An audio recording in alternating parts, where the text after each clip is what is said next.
Ebigambo bw'abebembezi ba district egi babiri nibavuga nabo bakuru b'amashomero okutema empenda okubine kwongera ebyokwerinda omu mashomero. Omu rukiiko oru abebembezi baraganise kwigurira otaraha abeegi abarikukozesa ebitokoza bwongo obu bakiri aha mashomero. Gavumenti n'ebindi bitongore byona twire ntufa abaana b'abaishiki akushoma akukora ebindi byona tukabareberera gye munonga konka hati ekibiireho abaana babojo tubanagire enyuma baba bakunywa amarwa baba bakutimba efeeza baba bakushoroma amajani baba bashoma baba bibi twabaragaho twabarakubafaho.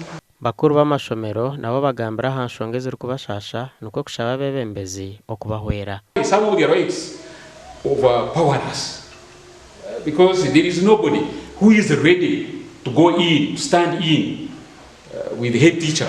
Today they are in school, then when they are, tomorrow when you try to discipline them, then they first go for 1 month, then another month they are coming, and I have a problem with that small trading center in this Nyakaziba town council, call it town council. Do not know that when they are aggrieved, the only way those issues can be handled is breaking a vehicle or burning vehicles, breaking windows, breaking TVs. That should not be the approach.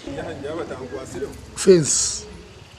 Sibikora yine fence ninga ryine urugo rwo kumabana kandi n'abana. Tushimiye kubamanya ngo twabatekaho esara aha behavior yabo kureba ngo tubasishe bintu. Amashomero mushanjo mu district ya Buhweju nugo gari kutekatekwa kubangaraza abana ombehenda biragiro.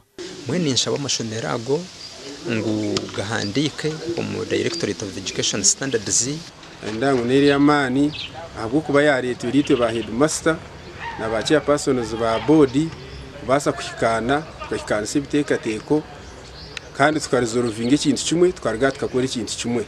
Gasha kwa Juliet Charles Sima.